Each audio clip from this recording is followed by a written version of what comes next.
Olá, olá, olá! Seja muito bem-vindo, muito bem-vinda a mais um Filosofia para Todos. Programa que vai ao ar todas as sextas-feiras às 18h30 aqui na Rádio Vai Mundial, mas também no YouTube do canal Conhecimentos da Humanidade. Dessa vez, gente, eu vou confessar uma coisa aqui para vocês. Esse programa que vocês estão ouvindo na rádio ou assistindo aí no Conhecimentos da Humanidade, esse programa hoje está sendo gravado. Por quê? Tem um motivo para isso. Temos um motivo para isso, e o motivo é que eu estou na Índia nesse momento que vocês estão ouvindo ao vivo o programa aí, ou assistindo no canal, ou até assistindo depois no canal, talvez eu já tenha voltado da Índia. Eu estou na Índia. A gente faz algumas viagens pelo canal, acho que você já deve saber se acompanha o canal. A gente sempre vai para o Egito, todo ano tem a viagem do Egito, mas a gente agora está fazendo viagens diferentes também para outros países. A Índia não é uma viagem tão diferente assim, porque eu já fui para lá em 2009, nós levamos um grupo, 2019, perdão, levamos um grupo para lá, mas agora estamos levando outro grupo. E ano que vem, em 2025, então se você está vendo em 2025, é nesse ano também, a gente tem 3 viagens marcadas. A gente tem o Egito em maio, a gente tem Escandinávia em julho e a gente tem lá em setembro uma viagem incrível pelo Peru, um roteiro exclusivo do CDH para conhecer as pirâmides do Peru. Você está indo que você vai lá para conhecer só Machu Picchu? Não, você vai conhecer as pirâmides do Peru, as huacas, as famosas huacas, como a Huaca da Lua, a Huaca del Sol, enfim, vai conhecer esses lugares com a gente. Mas eu estou indo para a Índia e você pode acompanhar nossas viagens, nossas maluquices, ou pelo nosso Instagram, que é o Universo CDH, ou acompanhar também o vlog que a gente vai fazer, olha isso, o vlog, hein? O videolog dos dias que a gente vai estar na Índia, contando um pouquinho de como é o nosso dia a dia lá na Índia. Mas o que eu quero falar hoje tem a ver com a Índia, tem a ver com essa viagem que eu estou nesse momento fazendo, ou aqui quando eu estou gravando, gente, eu vou viajar amanhã eu embarco para a Índia. E o que eu quero trazer? Eu quero trazer um pouco, gente, sobre a filosofia de vida dos indianos, porque ela é muito diferente da nossa. Eu lembro há uns anos atrás, há muito tempo atrás, eu estava... foi em 1996, 97, olha quanto tempo isso faz. Eu estava começando na faculdade, começando na faculdade de Publicidade e Marketing, era apaixonado por aquela coisa de Publicidade e Marketing, e nessa época uma amiga da minha mãe começou a agenciar uma banda.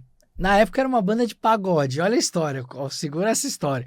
Era uma banda de pagode e a minha mãe me chamou um dia que eu estava indo para Santos. Minha mãe, né, mora lá, né, essa amiga também morava lá. Me chamou e falou, eu tô indo lá no show, a minha amiga tá gerenciando uma banda, não sei o quê. Eu fui, falei, vamos no show então. Eu fui lá e essa amiga dela eu já conhecia desde que eu era criança. E aí eu comecei a conversar de umas ideias de marketing com ela e ela achou o máximo aquilo. Falou, não, eu quero que você trabalhe junto comigo, vamos gerenciar a banda. Essa amiga da minha mãe conhecia muita gente em Santos, muita gente de rádio, televisão. Então começou ali aquele trabalho. Só que no meio do caminho do trabalho, essa minha amiga, ela virou e falou assim, eu tô indo morar na Índia. Eu falei, como assim? Ela falou, eu vou para lá, vou morar uns meses lá para ver como é que é. E talvez eu fique lá. Eu falei, mas da onde você tirou isso? Ela, não, eu fui para a Índia, eu fiz uma viagem de uns dias, eu me apaixonei pelo país, eu vou mudar para lá. E aí ela foi. E nessa que ela foi, eu continuei tocando o negócio aqui das bandas, enquanto ela estava lá. E a gente se falava, né, sempre por causa disso. E eu lembro que ela me contou que quando ela chegou, ela foi para um hotel. E até ela encontrar uma casa, um lugar para ficar, ela foi para um hotel. E aí no primeiro dia que ela estava no hotel, a privada do banheiro explodiu. Tipo de sair assim do chão e começar a jorrar água. E ela desesperada ligou na recepção do hotel e atendeu uma pessoa lá. E ela, olha, aconteceu isso, explodiu a privada, tá jorrando água aqui, vai inundar tudo. E a pessoa, tá bom, já tá indo alguém aí para te ajudar. E demorou uns 15 minutos para aparecer alguém. O que aqui no Brasil seria caso de chamar bombeiro. Lá foi 15 minutos. E aí, o quarto já alagando, né? Aquilo tudo acontecendo. E a pessoa chegou, olhou, falou: ah, entendi, tá vazando a privada dela. E ela desesperada: não, mas você precisa fazer alguma coisa logo, fecha o registro. Eu já avisei faz 15 minutos a recepção e eu falei que era isso. Ele: não, calma. Ela: não, como assim? Calma, vai inundar tudo. Ele: calma, eu tô aqui, não tô? Nós vamos resolver. E ela já percebeu ali naquele primeiro dia morando que ela estava num outro lugar, com uma outra filosofia de vida, com uma outra energia, com uma outra pegada, que não era aquela de resolver a coisa em 2 segundos. O cara foi lá, pegou uma chave, foi descobrir onde era o registro, aí fechou o registro, aí foi lá arrumar, trocaram ela de quarto. Nisso, a água já estava saindo no corredor do hotel. E eles na maior calma. Quando eu estive lá em 2019, eu pude ver isso acontecendo ali na prática. Então existe, assim, uma calma para resolver as coisas que é muito diferente da nossa aqui ocidental. Quando a gente fala que tá calmo para eles, a gente tá nervoso. Eles são muito calmos, eles têm uma visão de vida muito diferente da nossa. E eu quis pegar esse exemplo para começar a descrever como é a filosofia indiana. Eles são calmos, têm essa calma por natureza. Claro que não tem sangue de barata. Não quer dizer que se não forem provocados, eles também não vão reagir e tudo. Mas, em geral, eles são muito curiosos sobre a nossa cultura. Eu lembro quando eu tive numa loja e o dono da loja veio falar comigo. Era uma franquia de uma loja de jeans da Levi's, que a gente fala Levi's aqui, enfim, da Levi's, né, como é dito. E esse cara, o dono da loja, estava lá nesse dia, lá fazendo fechamento, e ele ficou conversando comigo, e ele muito curioso para saber como era o Brasil. E não sabia mal, e assim, um cara estudado, um empresário, já tinha viajado pela Europa algumas vezes, ele tinha ali uma condição de vida para a Índia muito, muito boa. E ele não sabia onde era o Brasil no mapa, mas assim, ele queria saber. E quando eu mostrei, ele falou: ah, é aqui, nossa, é grande, o Brasil é grande que nem a Índia. Eu falei: não, o Brasil é maior do que a Índia em termos de território, né? Mas a gente é menor em termos de população. Vocês conseguiram caber mais gente em menor espaço do que a gente. E aí ele super curioso para saber, perguntando, e um cara, você via que tinha uma noção política bacana, né, sobre o Ocidente e Oriente, mas assim, uma visão que também foi outra coisa que me mudou nessa conversa, que foi assim. Ele falou assim: eu não votei nesse primeiro-ministro que tá lá. Mas eu torço muito para ele dar certo. Eu não concordo com a ideologia política dele, mas eu torço muito para dar certo. E o meu país é um país que tem muita gente sofrendo. Se eu precisasse pagar mais imposto para que menos pessoas sofressem, eu pagaria mais imposto.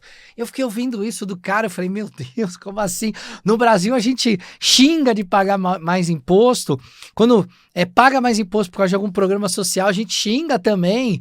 Porque esse dinheiro está sendo mal gasto, que as pessoas estão se aproveitando, né? E estou falando do povo brasileiro como um todo. E aí ver essa visão diferente de uma pessoa olhando para um primeiro-ministro que ele não votou, que ele não concordava com a ideologia, mas que ele torcia, porque ele torcia pelo país, eu fiquei pensando quando foi que a gente perdeu isso. Quando foi que a gente foi dividido em uma ideia ilusória de esquerda e de direita, que vou contar para vocês que no papel isso não existe. Cada um olhando para si, e se você perguntar para os políticos, a maioria dos políticos, o que é uma ideologia de esquerda e de direita, eles não sabem explicar, filosoficamente falando. Então, quando foi que a gente perdeu isso, né, de torcer pelo nosso país? Ou a gente só torce quando é o nosso político de estimação que tá lá, quando é o outro a gente torce para dar errado e fica apontando os erros o tempo todo, né? Isso foi outra coisa também que me mudou, assim, com relação a perceber como o indiano ele é diferente. Uma outra coisa que talvez essa seja mais gritante, que a gente vai perceber, é a espiritualidade indiana. Eu sei que aqui no Ocidente a gente fala muito da espiritualidade indiana, do yoga, do tantra, do monte de coisa, do pranayama, respiração, um monte de coisa, meditação, um monte de coisa que a gente trouxe de lá. Mas como é que é isso na prática lá? Todo indiano passa o dia meditando? Não, não passa. A maioria, inclusive, não tem nem tempo, tá trabalhando ali o dia inteiro. Mas eles têm uma visão de mundo muito diferente da nossa. Isso não quer dizer que é melhor ou pior, só é diferente. Eu acho que nós ocidentais, a gente tem que misturar nossa espiritualidade no meio do caos que a gente vive de trabalho, de produzir, e a gente acaba tendo que, sim, os nossos méritos de tentar se espiritualizar no meio do mar de correria que a gente vive.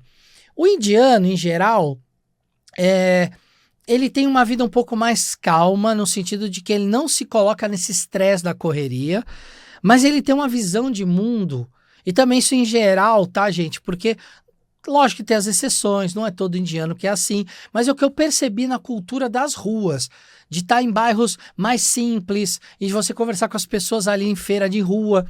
Eles têm uma visão de que a vida, ela é algo realmente passageiro.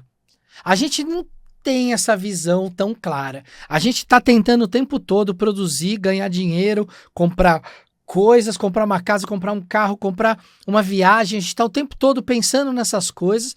E para o indiano, eles também pensam em ter um celular legal, em ter um carro. Eles se ligam muito nisso, né? Eles perguntam que carro que a gente dirige, mas é diferente.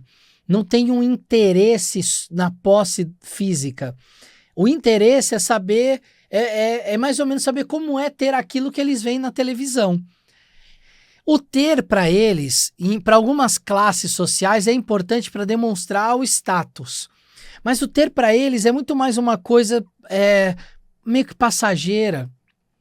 Eles têm uma noção de que aquilo vai ficar para trás, que é tão intrínseco da cultura deles, que a gente não tem isso intrínseco. A gente pode até falar, caixão não tem gaveta, da vida nada se leva, mas a gente fala isso e corre o tempo todo para ter.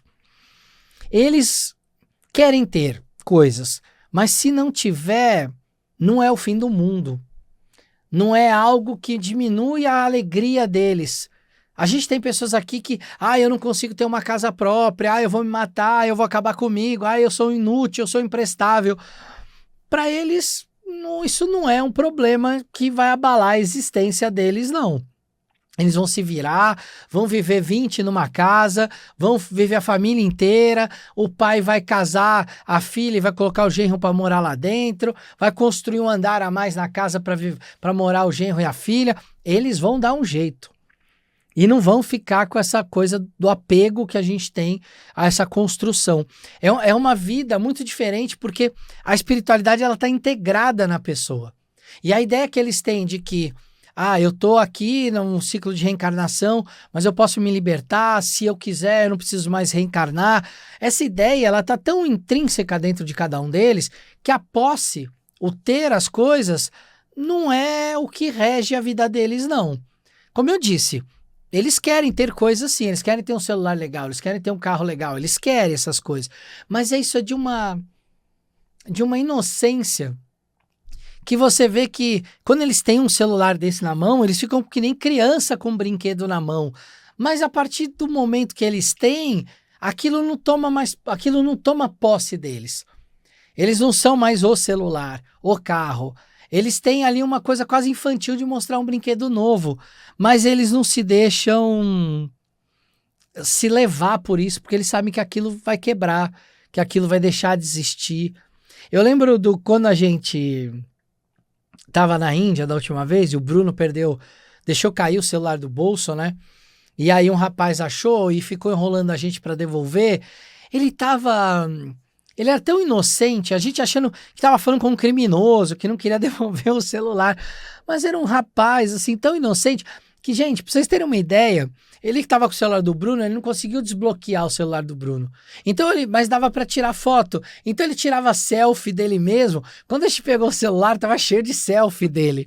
Que ele nem ficou pensando que a gente podia ir na polícia, falar que ele não queria devolver o celular. Mas a gente abriu o celular, tava cheio de foto dele mesmo, que ele tirou dele mesmo.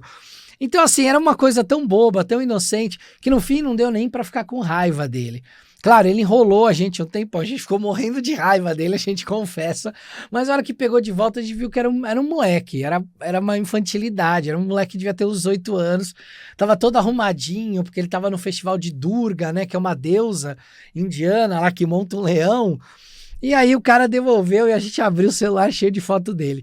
Pra vocês terem uma ideia da inocência que eles têm. Eles são muito inocentes.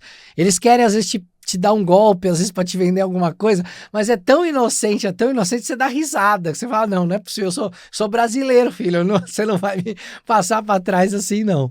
Então, existe uma espiritualidade que ela rege uma sociedade de uma maneira muito integrada na sociedade. Pra vocês terem uma ideia, na Índia, você tem pessoas que são consideradas sagradas, como, por exemplo, os sadhus. Alguns deles ficam nus na beira do rio Ganges meditando e as pessoas dão dinheiro para eles comerem.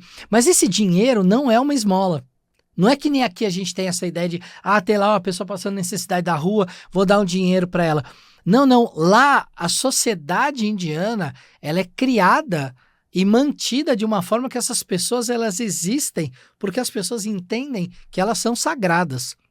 Elas dão dinheiro para que as pessoas são sagradas, para que elas possam comer ou ter o mínimo do que elas querem. Você pega uma religião que tem lá na Índia, que é muito popular na Índia, é uma das maiores do mundo, inclusive por causa disso, que é o Sikhismo. E os Sikhs, eles têm os templos dele, que são Gurudwaras, que lá você tem uma cozinha comunitária, que você pode ir lá cozinhar e são servidas refeições o dia inteiro para quem quiser comer.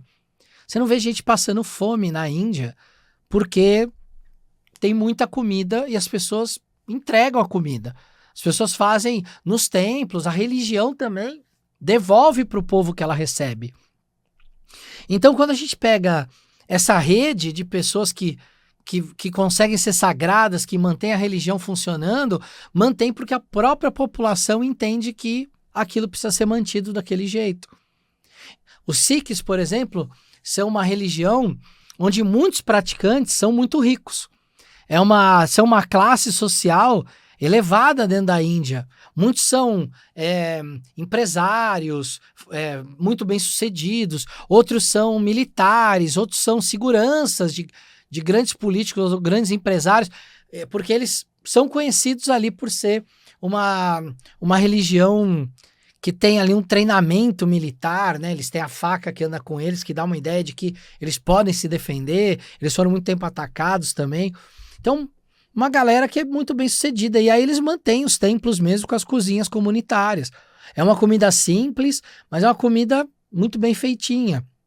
Onde você vai ter café da manhã, almoço, um lanche à tarde, janta e ainda uma comida de madrugada para quem quiser ir lá. Você pode se voluntariar para ficar lá na cozinha. Quando você chegar lá, você vê um monte de voluntário lá. A gente mesmo, quando visitou uma dessas Gurudwara lá em Nova Delhi, a gente foi para a cozinha, a gente fez lá pão para ajudar a ter pão para poder comer. E é aberto para quem quer ajudar e as pessoas realmente ajudam. Então a gente imagina aqui uma sociedade como a nossa, que a gente tivesse uma cultura de ter homens santos na rua, e aí todo mundo dá dinheiro porque sabe que aquilo é importante. A nossa sociedade é um pouco diferente com relação a isso. Tem gente que nunca daria dinheiro para uma pessoa dessa, e na Índia, basicamente, todo mundo que é hinduísta, por exemplo, né, que é um termo, enfim, ocidental de redução da religião indiana, né, mas o hinduísta, ele entende que aquilo ali é necessário. Assim como os muçulmanos, que são a segunda maior religião lá, eles também estão sempre mantendo as mesquitas, os cristãos que lá estão, os sikhs, os Bahá'í, os budistas, o budismo que é 0,4% da população, até eles têm lá lugares onde eles mantêm também. Então, você tem uma ideia de que a espiritualidade ela é a base da religião. Perdão, não só a base da religião, mas a base da sociedade. Eu lembro que nesse episódio que o Bruno perdeu o celular, o rapaz ficou enrolando a gente. Ele marcava um lugar, a gente chegava lá, ele não tava. Aí ele marcava outro, ele não tava. Marcava outro, ele não tava. E a gente sempre voltava para um hospital que era ali perto de onde ele tava. Que ele falava, não, mas agora eu tô no hospital. Até que chegou um taxista que viu o que estava acontecendo, o taxista na porta do hospital, que viu o que estava acontecendo, falou, dá aqui o celular.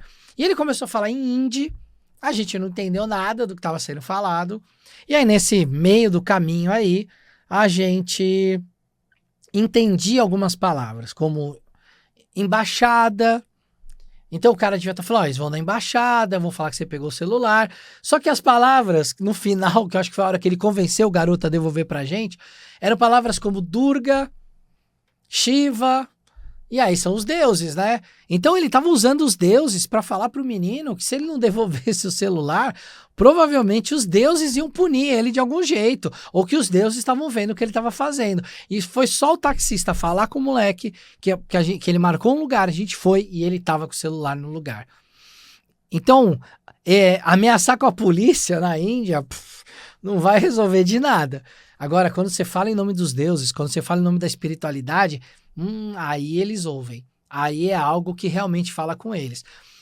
Eu tava conversando com um indiano quando eu tava lá, em outro lugar, e eu tava numa cidade chamada Khajuraho, que é uma cidade muito interessante, que tem uns templos com motivos sexuais do lado de fora. E nessa cidade, eu tava num lugar lá que eu tava conversando com um cara, e ele virou pra mim e falou assim, aqui raramente tem assalto, ou tem crime de roubar coisas, porque a gente sabe que os deuses estão olhando. E não é só a polícia, são os deuses que estão olhando, e eles veem tudo. Eu fiquei com isso na cabeça, eu falei, mas é um país que tem, para o nosso ponto de vista, é um país que tem muita pobreza. Será que é assim mesmo? E aí eu lembro que a gente, em Khajuraho mesmo, conseguiu ter uma aula lá de astrologia védica com um guru, e ele convidou a gente para ir no templo, onde ia ter uma punja, que é tipo uma missa, vamos dizer assim, para Shiva. E a gente foi. E só tinha gente de fora. O resto era tipo a igreja da comunidade ali que a gente tava. Só tinha gente de fora. E a gente deixou os tênis, tudo tênis da Nike, da Adidas, do lado de fora. Subiu uma escadaria, chegou no templo e ficou lá, sei lá, 1 hora e pouco. E você olhava os sapatos das pessoas, tudo coisa simples, gente. Tinha chinelo amarrado com um elástico, com barbante. E tinha, claro, tinha pessoas ali com calçado melhor, mas tinha umas coisas muito simples. A gente ficou 1 hora e pouco lá dentro, ficou conversando lá dentro quando acabou ali o serviço religioso. E quando a gente saiu, tinha quase todo mundo indo embora, mas ninguém tinha mexido nos nossos tênis. Você imagina, num lugar onde o cara tem um tênis da Nike, para quem veste um negócio que era feito de barbante, o que traria de status para esse cara, de mostrar o que ele é, quem ele seria? Mas olha a noção que esses caras têm. Isso aconteceu, gente, na Índia inteira. Eu tô dando um exemplo aqui porque era um lugar muito simples. Mas isso aconteceu na Índia inteira. Lugares, inclusive, enormes. Que a gente entrou, que tinha que deixar o sapato lá de fora. Quando a gente chegava, tava tudo lá sem ninguém encostar. Porque existe um respeito pela sacralidade das coisas. Existe um respeito pela sacralidade indiana. Pelos deuses, pelo que é sacro para eles. E eles não encostavam em nada ali. Nada, nada, nada, nada. Ao mesmo tempo, um povo muito brincalhão e um povo muito... Se você não gosta de pessoas invadindo o seu espaço íntimo pessoal, não vá para a Índia. Porque várias vezes a gente estava em fila e a galera... Literalmente a gente em fila indiana e a galera tipo, colada em você atrás. E se você olha para trás e achar ruim, eles não entendem por quê. Eles colam em você, mesmo que tenha espaço. É tanta gente em todos os lugares que eles colam em você. Então você vai entrar numa fila, vai ter alguém cafungando na sua nuca e você não pode ficar bravo com isso, porque é da cultura deles. E um outro fato que mostra a alegria deles, a gente estava numa cidade que chama Varanasi, que é a cidade famosa onde a gente vê os crematórios no Rio Ganges, aquela cidade que tem a alcunha de ser o lugar onde você morre. Se você morre lá, você se liberta dos ciclos, né, de castigo, enfim. A gente estava lá numa rua muito estreita, as mulheres do grupo entraram numa loja para fazer uma compra e a gente estava em frente e tinha um toldo onde a gente estava e começou a cair uma água pelo toldo. E os caras começaram tudo a dar risada. Falar Monkey Rain, chuva de macaco. O que é chuva de macaco? Era um macaco que estava em cima do toldo, mijando no toldo e caindo ali em volta da gente. E eles morrendo de rir, eles estavam chorando de rir porque a gente estava embaixo do toldo onde o macaco estava mijando. Então você vê que eles são super alegres, super receptivos. A Índia é um país incrível, com uma cultura que eu nunca vi igual, de tão diversa que é. E sorte minha de estar lá agora nesse momento onde vocês estão ouvindo esse programa. Fica aí o convite para você ir para essas viagens com a gente, lá no cdhviagens.com ou no universocdh.com.br. A gente tem lá a aba de viagens, lá tem tudo que você precisa saber sobre as nossas viagens pelo mundo. Um beijo no coração e até a próxima.